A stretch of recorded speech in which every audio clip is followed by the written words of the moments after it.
the network for the AV industry. What are you listening to? This is AV. This is AVNation. This is AVNation. Ready. AVWeek. Performing. Scan. Week. Online. This is AVWeek.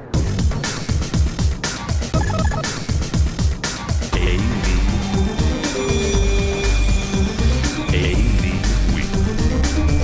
This is AVWeek, your weekly wrap-up of audio-visual news and information. My name is Tim Albright. I'm your host, and I have not seen the inside of my studio in like 3 months now, it feels like. We are live at the NSCA BLC. 2 weeks ago, we were live at Integrated Systems Europe in Amsterdam. Don't ask me what day it is, nor what time zone it is. With us is my buddy, Mr. Josh Strago. How are you, sir? Conscious, which is a start, considering it's 3 o'clock in the morning on my body clock. 3 o'clock in the morning. It's 3:30. Josh is from San Francisco, and it's about 6:30 East Coast time. So he's from ICS. So also with us is my other buddy, Mr. Mike Shinn. How are you, sir? Good morning. Happy to be part of the world tour at this time. Yeah, that's a privilege. Mike is from IMS, technically by way of Philly, but a Giants fan at heart. So. That is correct, sir. Right. Yeah, a relocate from the New York market. Yeah, not too bad. And last but not least, someone I get to meet for the first time in person. Well, yesterday we met. Christa Bender, also known as AV Christa. How are you, ma'am? I'm good. Again, like Josh said, I'm kind of surprised to be standing up at this hour, but it's good. It is good. All right, so we're at the NSCA BLC, right? So NSCA. The BLC part, there's a lot of acronyms there, and it's early in the morning, so let's do some explanation, I guess. BLC is Business Leadership Conference, right? For two of you, this is your first time. So we're going to get to that. Mike and I are old dogs at this. Oh, this is my second time. Same here. Second time. Okay. So, Christa, first of all, as a woman in AV, you actually won a scholarship for that, and you're here as a woman in AV. What do you think? I mean, what is your first kind of couple days impression of the BLC? Actually, I think it's so far it's been a very exciting event. I like all the topics that have been discussed in the seminars. They're very thought-provoking. It's a breath of fresh air. I've done some other industry stuff in the past, and they're all well and good in their nature. But this definitely has the obviously the business aspect to it, which is actually nice because it can be applicable to anyone, no matter what business they have. All right, Mr. Strago, as a young professional, as we were talking off the air a second ago, a couple years ago, Mike mentioned we and he and I were talking. The young part of AV was not overly present at BLC. This year, it's up quite a bit. So, as a young professional, and you won one of the 23 Randy Vaughn Awards. So they gifted 23 folks into this thing. What was your first impression? Shock and awe a little bit. I was really mildly misguided by some of the people I spoke to prior to the event who had been here before, and some of the people that even the night before the event when I was getting in and getting oriented to not being on a plane. There was a lot of conversation about how these types of leadership conference goes, and I mean, I had the benefit of going to the CI Summit, and there was a lot of comparisons to, come to the NSCA BLC, it's a lot like that, except bigger. And the part of that kind of got missed in there was, while the CI Summit had great business acumen and great people and great conversations, and it was a little bit smaller, which gave a little bit more intimate, so deeper conversations to a certain extent, it was still a technical focus.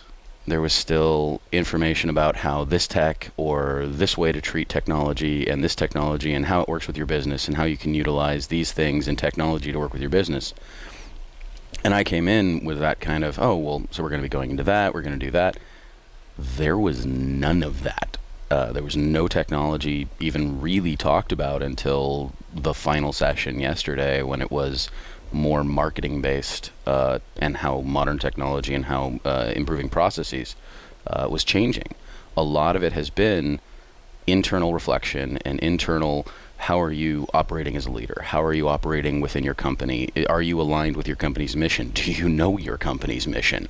And all of those kinds of things, that it's more about the form and function of you as a person and you as a leader than it is about AV being a part of any of that. It's just being a person and existing with other people and operating within their spectrum. Yeah. Mike, one of the things that they've done apparently now for 4 years, I didn't realize this, was have Dr. McPeters come in and do an economic snapshot. What is your sense from his snapshot? And what he does is he kind of gives us a forecast, right?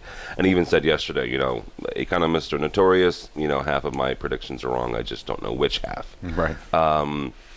Which was, economics humor, I guess. Based on those forecasts, how do you feel about the industry? Where do you think we are? Are we in a good spot? Coming into this conference, it felt like we were in a very good spot. And then I reviewed the numbers for 2014, and I go, ooh, wait a minute. I don't really recall it that way. I thought it was a good year of growth. So that kind of put things in perspective for me to look at the growth that my company had, which actually I was quite pleased with compared to how the rest of the economic world in the U.S. especially had slowed growth over the year. And now I look at this extremely positive outlook that was presented yesterday, and I think back to the extremely positive outlook that we were presented with last year, and I'm like, all right, well, let's hope. Here's fingers crossed, and let's see where this goes. I think that we are on the precipice of a turn in terms of the growth in this country. It's taken us 10 years to get to the point where we're at right now, just to level off where things started to decline. I'm hopeful. I really am, and I'm certainly seeing, just from a granular level, I'm certainly seeing it in terms of the interest in business early this year. Okay.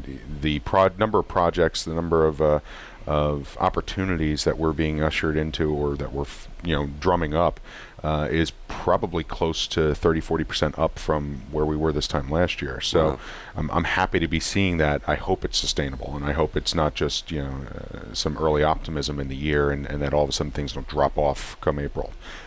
So who knows is my response, I guess, Tim. Yeah, it's it's tough to be able to say, and I certainly have nowhere near an economics degree to be able to talk intelligently on it. But I'm hopeful, and the projections look a little too promising, but and I'll always be conservative when it comes to that. But it would be phenomenal to actually hit some of the numbers that he was projecting for the year.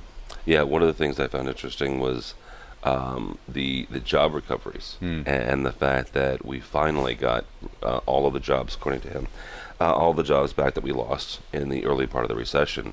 Took 7.5 years. Right, which was an interesting comparison to the previous recessions we've had, and the fact that the first couple of recessions post World War II only took about a year to 2 years to get all of the jobs back, and then there was the one in 2001 that took 2.5-3 years.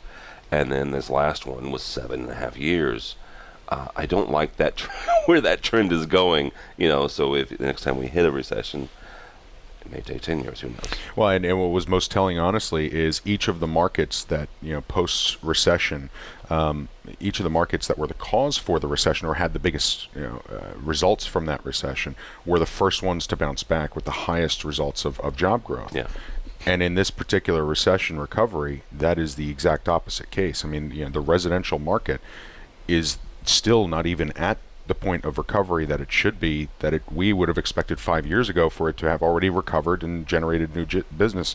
So it's interesting the way that the commercial market has rebounded, the financial markets have rebounded, yet residential construction, a big portion of where we generate our revenue from is still struggling. A part of that was also the consumer confidence, right?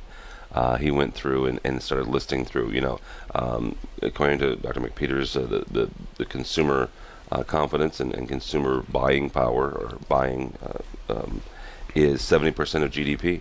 And the fact that we, I guess, as consumers aren't buying, we're either saving or paying down debt. And stop saving, Shrago. Well, and let's not discount, I mean, you mentioned youth specifically when you referenced me to start this whole thing. Let's not forget the fact that the mindset has changed drastically for the next level of people, which is altering, that they're not buying homes as quickly. They're not, and they're due to the fact that we are making less physical entities, they are moving to tech sectors and they are moving to larger cities, which is creating a larger rental market, which is creating a housing crunch in certain parts. One of my favorite parts of the economic presentation yesterday was the fact that construction jobs in California were the highest in the nation in terms of jobs created, yet we were still one of the top 3 in percentage of unemployment in the as a state in this country.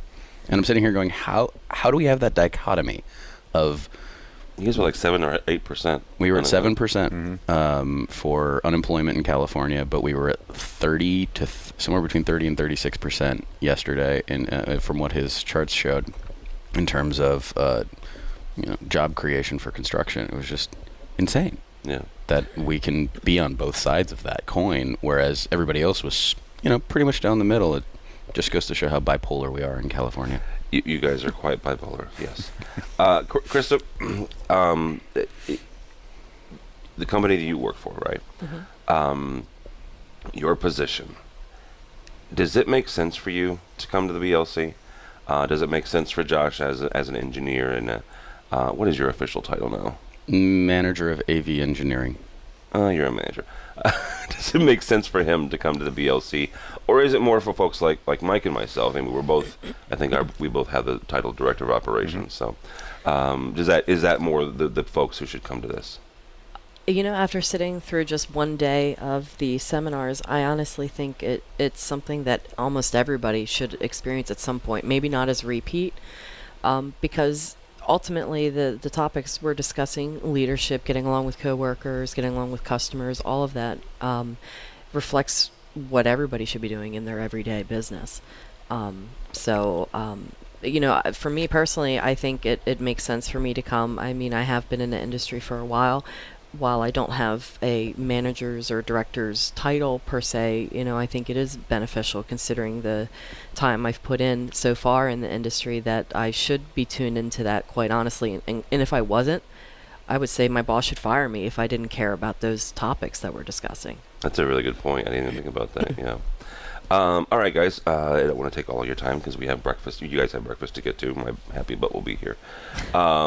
Christa, we'll stay with you. What's one or two takeaways that you're going to take back to your company, or either about business or just AV in general, and some of the conversations you've had? Definitely one of the takeaways is I think, like with me and the 3 others that are here with my company, we probably all agree on like what our company mission is and whatnot, and our outlook per se. But I want to take some of that back and see what everybody else thinks. Like, what do they think we stand for? How do they think we all communicate and how we lead each other? Because I would be willing to bet there's going to be some disparities.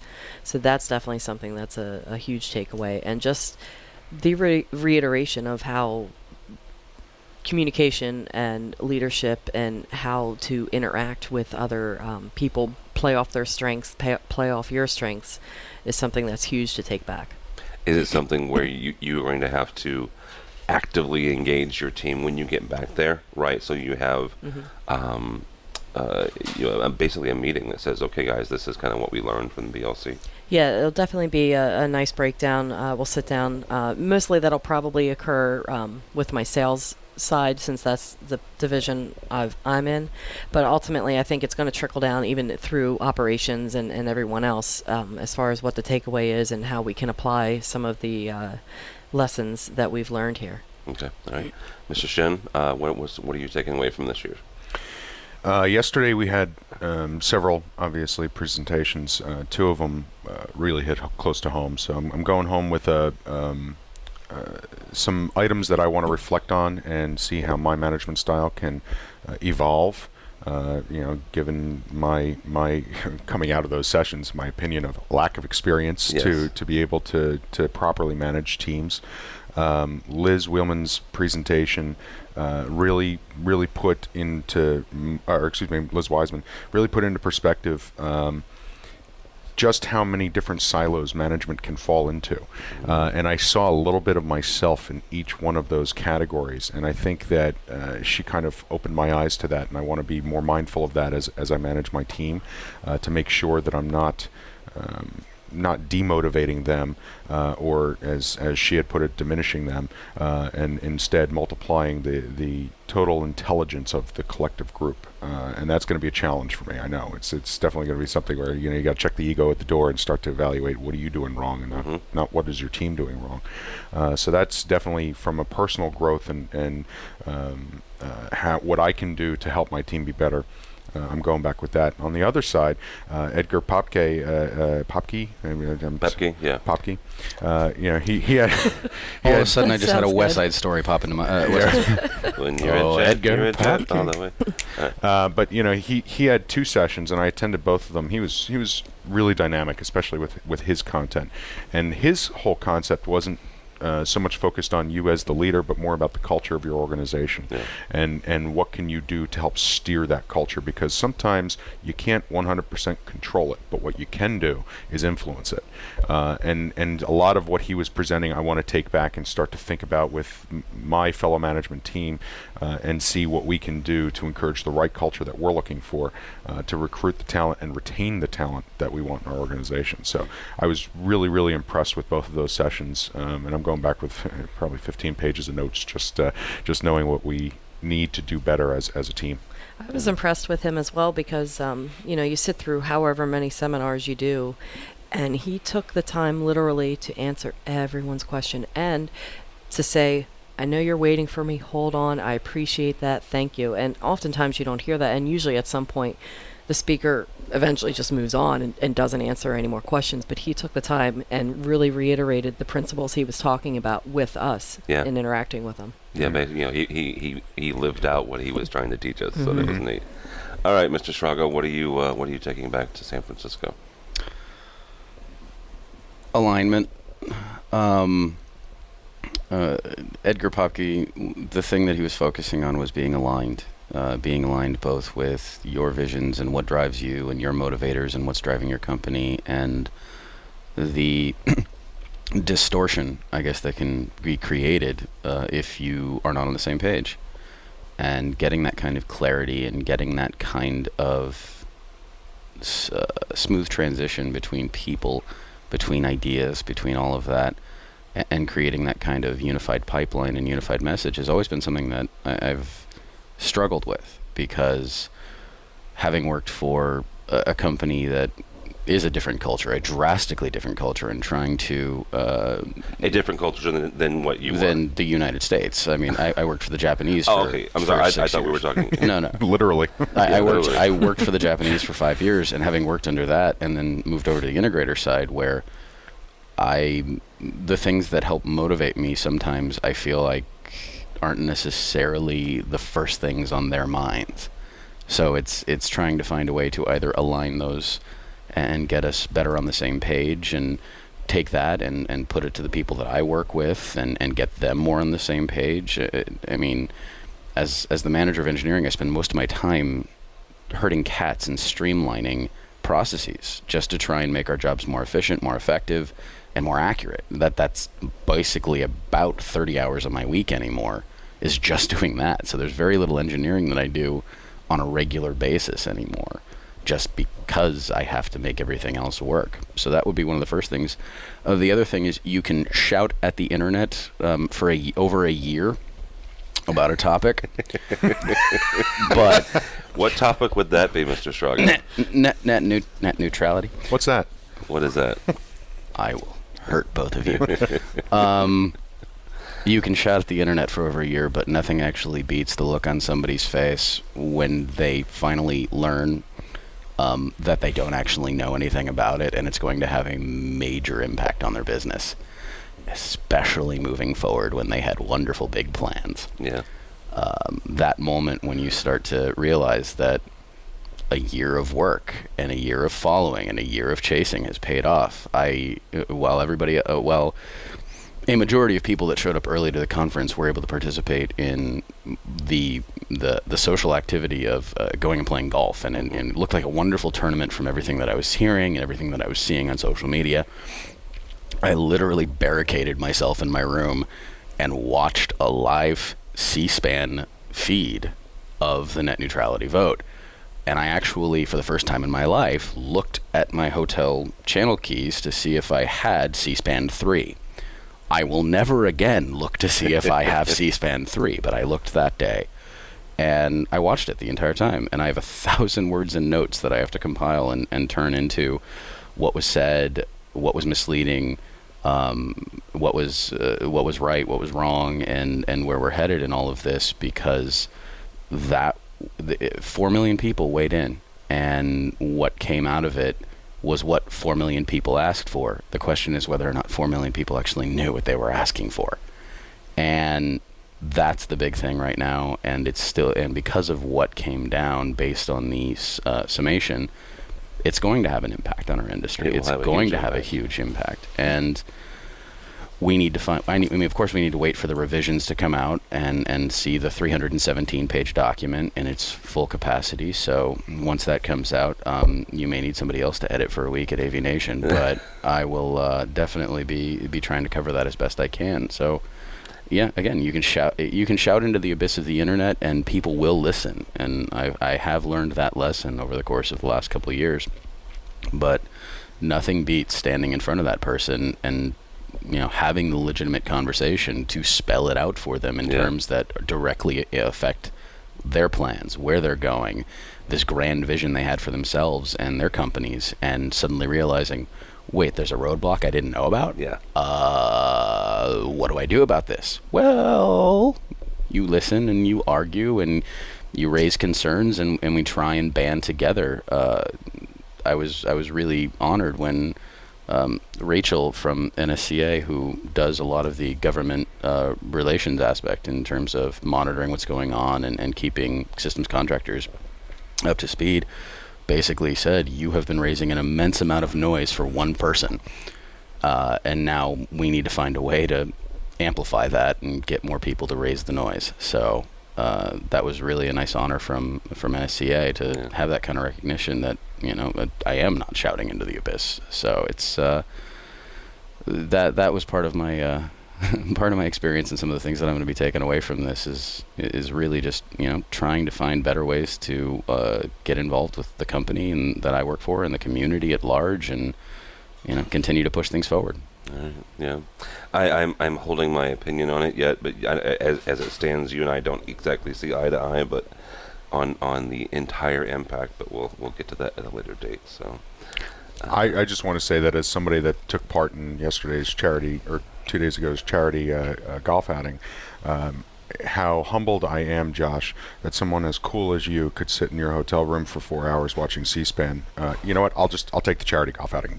You do that every year. I will take the sacrifice of being out there in the sun hitting the golf balls. I appreciate that, and nothing shows my appreciation more than the fact that you came in last. That's right. Proudly, okay, sir. Okay, let's let there was a special ball that apparently if you lost like 18 strokes. And did you lose Pinky? Oh, on the second hole. On the second hole. On the second hole. All right, let's get another group in here. Mr. Josh Vago, thank you, sir. Thank you, Tim. How can people find you? At Jay Srago on the tweets, probably shouting at John Green for the next 24 hours just to screw with him. Or you can find me at soundreason.org, AVNation, Commercial Integrator, Infocom, All Voices, or just probably generally still awake in my office. All right. Miss Christa Bender, thank you, ma'am. Yes, thank you. Where can people find you? You can find me at AVChrista on Twitter. You can find me on LinkedIn. You can find me on Facebook under a pseudonym. Only the cool people get to know that. Or you can find me at my office. Okay, very good. All right, Mr. Mike Shinn, thank you. Thank you, Tim, again. And where can people find you? At AXP Mike on Twitter and all the other social medias. And, I'll be here for the rest of the day at least. So Yeah. Let's not forget the bushes somewhere at Tampa golf courses. Getting cut up looking for my ball. Yeah. You'll find Pinky one day. You'll find Mickey one day. All right. We are now joined by Tom LeBlanc from Commercial Integrator and Tech Decisions. How are you, sir? Good. Nice to be here, Tim. Good. Okay. Mr. John Green, how are you, sir? Good morning, Tim. You're all bright-eyed and bushy-tailed. Absolutely. Waking me up this early, better be. And also Josh Shanahan. We had him on last year, but he's also a member of the board. How are you, sir? Good, very good, Tim. Thanks. Great to be here. Josh, we'll start with you on this. Why should someone come to the BLC if they've never been here? Well, Tim, if you are dedicated to business improvement, personal, professional improvement, this is the place to be in this industry. I've been coming here prior to being on the board or serving on the board for all of 8 years. I've found it valuable enough to bring more and more of my staff each year, and we take concepts and some of the teachings back to the workplace and apply them almost immediately. In fact, it's almost anticipated by the rest of our team now that we're going to be coming back with different ideas and different concepts that we're going to apply to the business. How do you do that? Is that a purposeful meeting? Is that you gather everyone around the lunchroom? How does that happen? Well, that's a good question. We actually this year I think we're going to provide more of an in detail synopsis. Some of the speakers, maybe even share some of the books. Most of the speakers, as you know, have written several books, many of them. So I think we're going to do more of an organized approach this year. Why we haven't done that in the past, I don't know. We are systems integrators. Right? It takes you a while. Is it in the lunchroom or not, Josh? Don't dodge the question. Right. They talked about leadership and decision making here at NSCA. You should be all over it. That's right. You forgot you're talking to Edward R. Murrow. Right, tough crew this morning. Apparently, it is. That's what happens when you don't give people coffee. So. Mr. Green, you guys also bring a number of people here. We actually have a Randy Vaughn. You have a Randy Vaughn Award winner. Yeah, congratulations! That was very exciting. My reason for NSCA, it's inspirational, motivational. This is actually my fourth one in a row. Okay. After my first one, I easily walked away with an idea that I was going to carry throughout the year and develop into my and that 4 years ago was actually social media. Yeah. So it's very interesting. The other thing that's dramatic this year, I think, is the presence of women in AV. Yeah. The level of people are there. It's a different voice. It's a different energy in the room. So it's very enjoyable. I love NSCA. This event is. I've actually written it into the contract. If I must go. Wow. I would. I enjoy the other industry shows, Infocom obviously, but if I had one show to go, this is the one. It's just the networking has been wonderful. It always is. It goes way too long. Well into the evening hours. The networking goes way too long, is what you're trying to say. Yeah. So. Yeah, there was. We just had Mike Shinn on, and I think he said he got to bed about 2 or 3 o'clock this morning. So, I'm not going to mention who he was with. That's one of our competitors trying to get the edge. Well, I went to bed, so he got me. It is. But he stayed up with an AV statesman, I think, is Josh Strago is trying to call Brock. So, but yeah, that is one of the things is that you do get the chance to sit and talk, and those conversations do sometimes last a long time, and that's okay. Yeah. I mean, we're not young men anymore, but it's all right to hang out until 2 or 3 in the morning. It's truly refreshing. I think that all of us as systems integrators and everybody that's in the AV industry struggle. I mean, there's issues that we need to address, and there's ideas that we put out there, and to get verification from peers is comforting. Yeah. It's simple as that. Yeah, absolutely. Mr. LeBlanc, you have covered this for the last couple of years, and what's your takeaway from this year's event?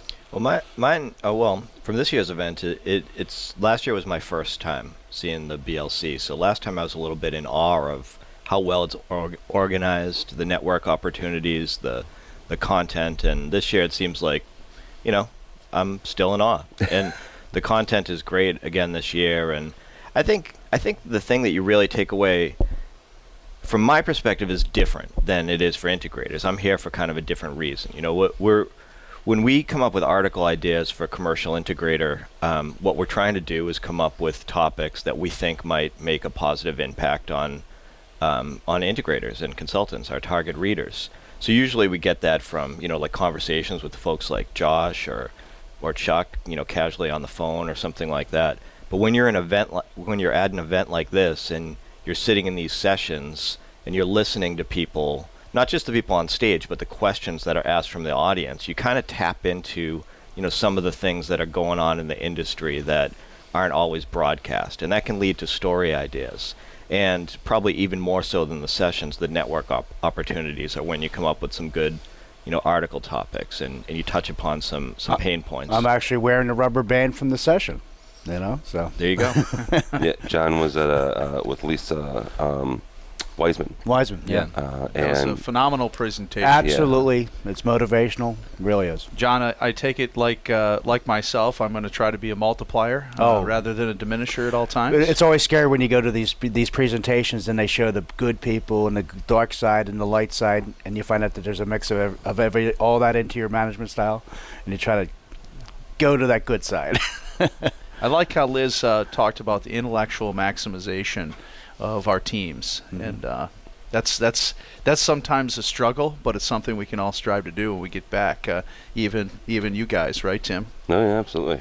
And that was one thing is she puts up on the screen qualities that you would think just inherently are good qualities, right? Right. But they're qualities that she also attributes to being a diminisher, which is someone who kind of takes away from your employees. Things like, the always-on person or the rescuer, which me personally, that's what I am. I hate to see somebody struggling, and so I'll come in and say, yeah, I can help you out here, or I'll take this off your plate type thing. So yeah. Yeah, I do. When you see those charts, you sit there and you go, uh-oh. Yeah. Yeah. Well, Josh Drago said in tweeting it, he said, Liz Wiseman just shut everyone up in the room. Really? Because, everybody in the room who, supervises anybody or leads a team in any way must have walked away with that session kind of thinking, am I approaching it right? Yeah. And it's good. It's good to make somebody kind of revisit your approach, and I thought that was one of the strongest sessions. Yeah, that'll probably be a walk away for me, for sure. Again, as I said, I always take one idea away, but do that flight home will hopefully give me enough courage to ask the questions that she challenges to ask our employees. Yeah, and I think that was a key thing too. Is not just assessing yourself, but having the courage to have your employees assess you as well. Exactly. Yeah. All right. So as we're gonna let you guys get to breakfast and stuff, Josh, if someone's never been here or is thinking about coming or thinking about asking their boss, who should come? I guess is the best question for that. Well, anybody that's in that position to lead people, even if you're an aspiring leader, so you can gain some skills here and learn some concepts that you can maybe take back to apply to build credibility to your supervisor who may elevate you in the organization. I would strongly encourage people to apply for the Randy Vaughn Awards next year. It's a great way to gain entree to the event. And I think it's good for anybody at all levels of the business. For my team, I bring my senior management, COO, CFO, director of supply chain, and then occasionally a project manager, install manager. I've even brought a technician from time to time, because these sort of concepts also translate into the front line, how you deal with customers, understanding personalities, asking questions. So it's really for anybody in the industry. Okay. All right. Tom, what do you think is the biggest takeaways, I guess, from this week? Well, I also want to talk a little bit about the mix of people at the event, and I think that is a takeaway.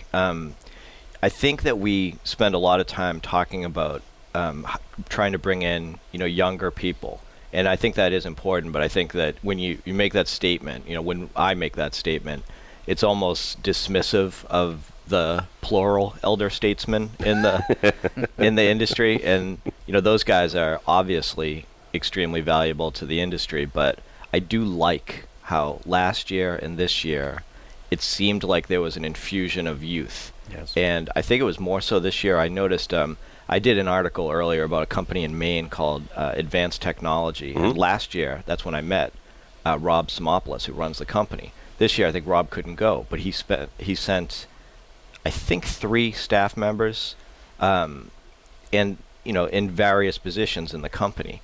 And I kind of watched from the back of the room during one of the sessions yesterday, and I saw them, weighing in and adding to the dialogue. And I thought that's perfect, because you don't get a vocal perception from system designers and folks who run the customer service department as often as you should, in broad dialogue for the industry. And that's one of the things I like about this event. Well, and the other thing was, I think we were talking to Chuck yesterday, you and I, the fact that you've got the makeup of this audience is 30% women, right? Now, in the industry, it's like 5 or 10%.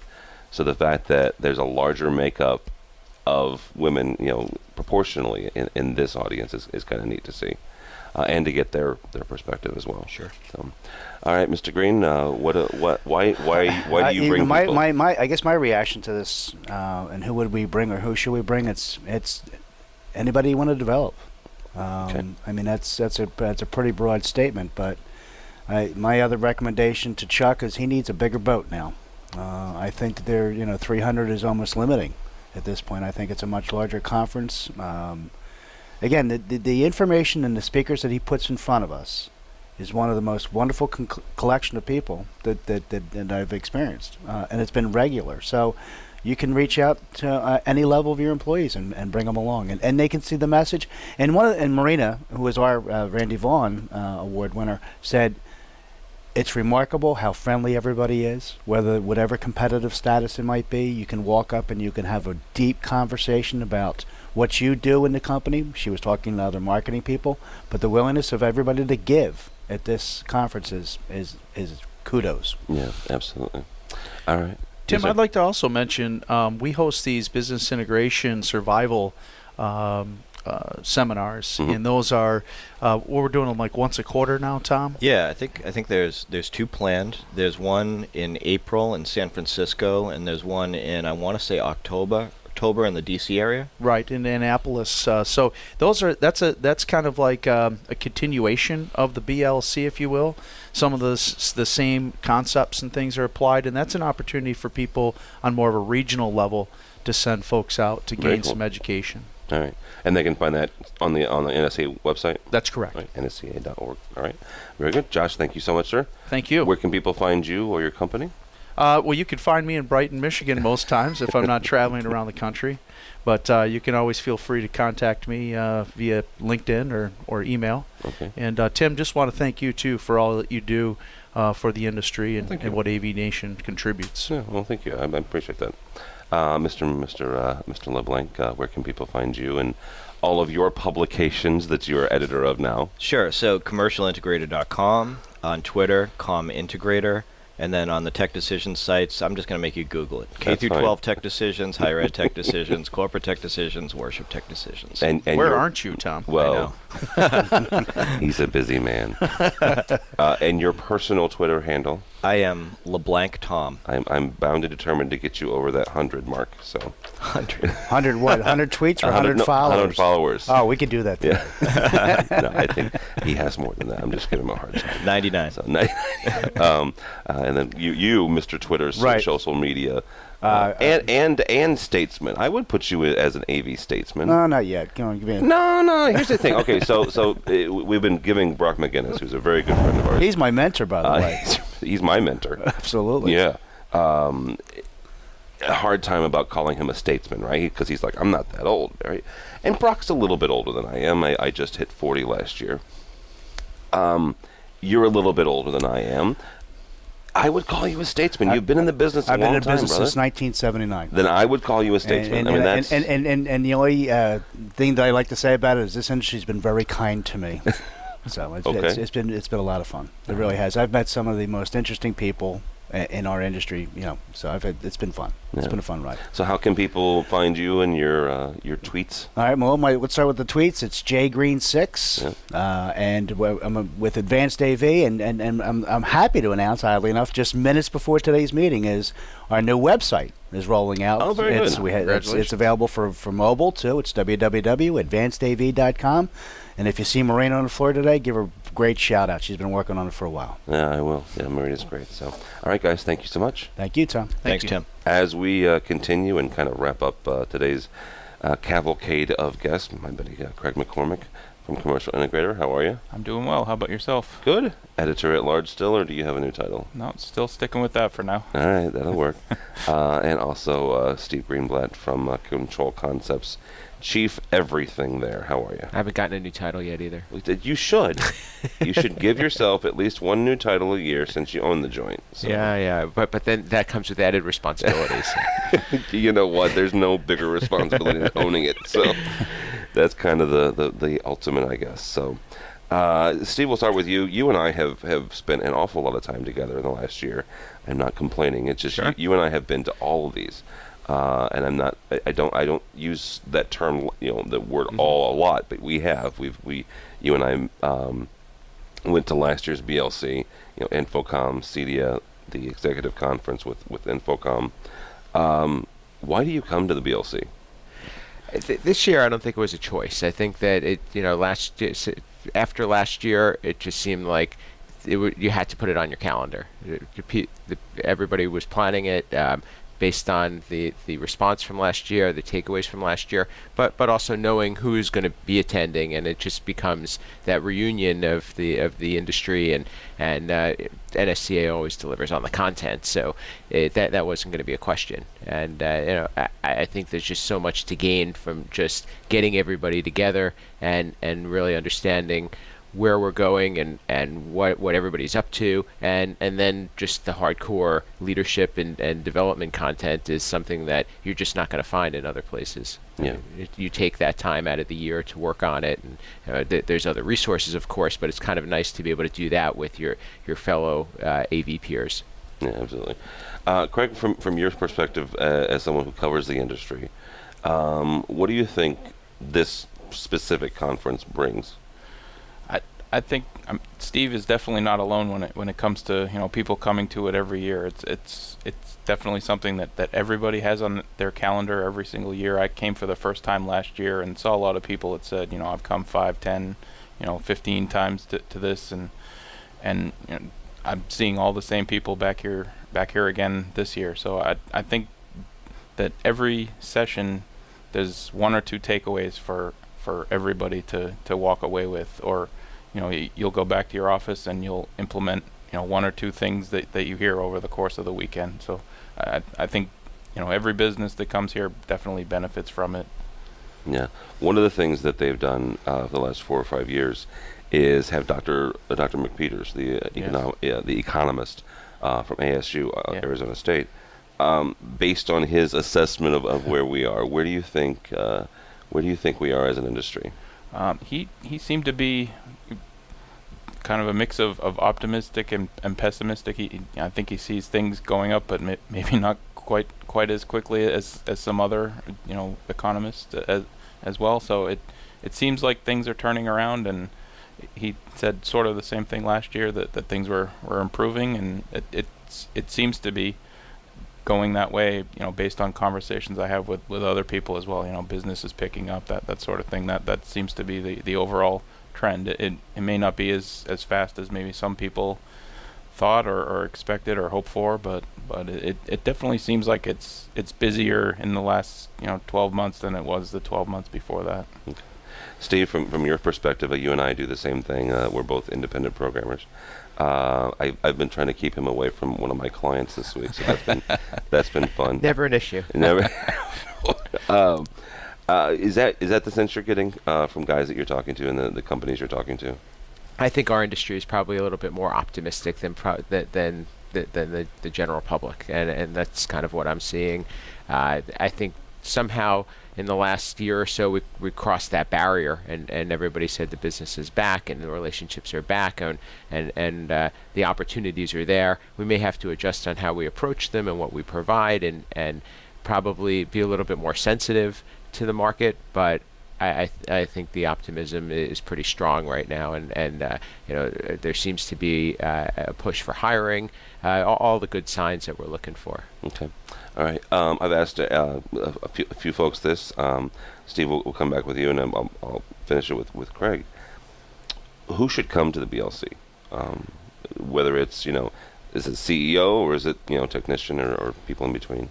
I think that it started in being about the business owners or executives, but now it's changed, and it's really great to see some new faces and some people who are even new to the industry coming. So I this year kind of woke me up to that, and I have to think about who in my organization or who others are looking to groom. And I think it's kind of nice for them to see the industry in a different light, and also to kind of hear some of the things that the executives are facing in terms of challenges, but also how we're preparing to strengthen our organization. So I think there's a component of leadership development that has really grown in this conference, and I think that's something that should be considered when selecting who's going to be attending. And it's really nice that the first-time attendees are increasing. Yeah.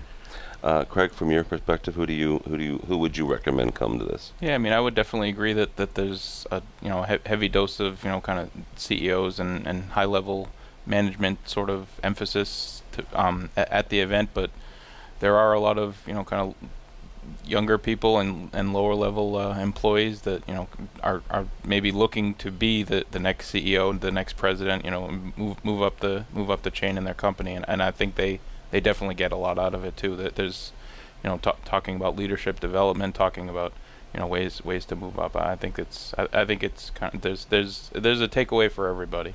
It's nice to have relatable conversations after too with your staff. I kind of I would look forward to that if I were bringing people and say how can we digest this information together, because sometimes and when you're in a leadership position, you don't necessarily have people that you could talk about strategy with and other types of the softer component of the business.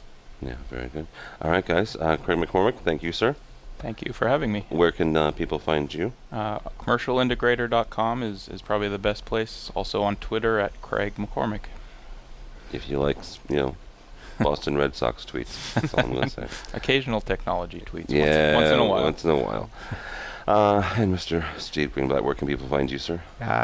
Twitter as well, at Steve Greenblatt, LinkedIn, those types of places, and our website is controlconcepts.net. Okay, and also Technology Talk? Tech Talk? Yeah, Tech Talk is a place for technology managers. We're looking to build a community and hopefully grow that into something that can provide value for the industry. Yeah, so techtalkav.com. Definitely think it does. So.